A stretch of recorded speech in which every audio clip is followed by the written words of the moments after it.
मेरा नाम प्रियंका है। मेरी उम्र 25 साल है। देवव्रत से मेरी शादी को सिर्फ 3 साल हुए हैं। देवव्रत बहुत अच्छे इंसान हैं, लेकिन वो बहुत व्यस्त रहते हैं, दिन भर दफ्तर और बाहर का काम। परिवार तो इसी तरह चलता है, लेकिन मेरा मन अक्सर अकेलापन महसूस करता था। मेरे पति देवव्रत के छोटे भाई देवव्रत, उम्र 22 साल, ने अभी अभी कॉलेज की पढ़ाई पूरी की थी और हमारे साथ रह रहे थे।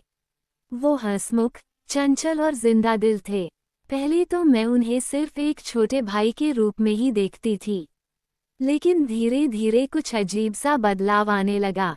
मैं उनकी ओर आकर्षित होने लगी। एक दोपहर मैं रसोई में काम कर रही थी, तभी अचानक देवव्रत आए और बोले, आंटी, आप दिन भर अकेले इतना काम करती हैं, आपको देखकर मेरा मन खराब हो जाता है। उनकी आवाज में एक अजीब सा आकर्षण था। मैं हैरानी से उनकी तरफ देखने लगी। ऐसा लग रहा था कि कोई इतने दिनों से मेरे अकेलेपन को समझ रहा है। तब से देवव्रत कभी कभार रसोई में मेरी मदद कर देते। वो हल्की फुल्की बातें करते, मजाक करते, हंसी मजाक करते। मैं समझ सकती थी कि मेरे अंदर उसके लिए खास भावनाएं पनप रही थीं। एक दिन मैं बरामदे में बैठी बाल सुखा रही थी। अचानक देबाशीष मेरे पास आकर खड़ा हो गया और बोला, बॉय, जब तुम्हारे बालों पर धूप पड़ती है तो तुम किसी फिल्मी हीरोइन जैसी लगती हो।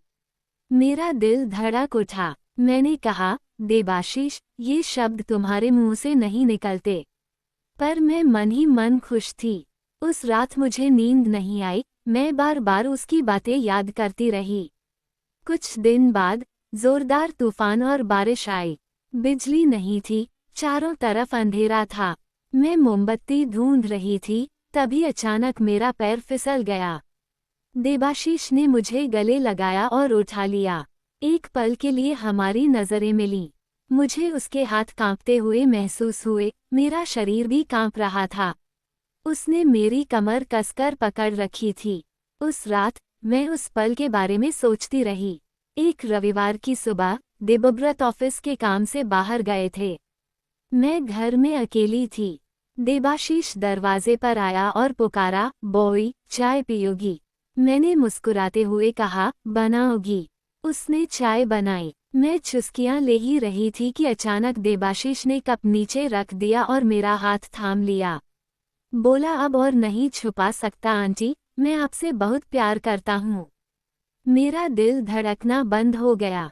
मुझे पता था कि ये गलत है, पर मुझे ये भी लग रहा था कि मैं उसके प्रति कमजोर हूँ। मैंने कुछ नहीं कहा, बस नजरें नीची कर ली और मुस्कुरा दी। देबाशीष धीरे धीरे मेरे पास आया। पहले तो मैं रुकना चाहती थी, पर एक पल में मैं खुद ही उसके सीने पर गिर पड़ी। वो और मैं वासना में कहीं खो गए थे। वो पहली बार था जब हमने हदें तोड़ी थीं। उसके बाद से हम छुप छुप कर मिलते थे। जब देबाशीष ऑफिस जाता तो हम साथ में वक्त बिताते। हम एक दूसरे के स्पर्श में खो जाते। मैं समझ गई थी कि मुझे देबाशीष से प्यार हो गया है, पर समाज, परिवार, शादी, ये बातें जब भी दिमाग में आती, मैं डर जाती। मेरे पति देवव्रत जब रात को सो जाते तो हम घर की छत पर चुपके से मिलते और एक चादर बिछाकर अपने शरीर की खुशी में खो जाते और सुबह फिर घर लौट आते। इसी तरह हमारा प्यार चल रहा था।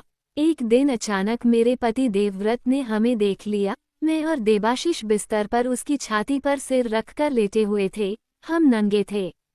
उस दिन दोपहर में वह अचानक घर लौट आया। हमें देखकर उसकी आंखों में जो दर्द, गुस्सा, नफरत थी, वह मैं बर्दाश्त नहीं कर सकी। प्रियंका, तुम क्या कर रही हो?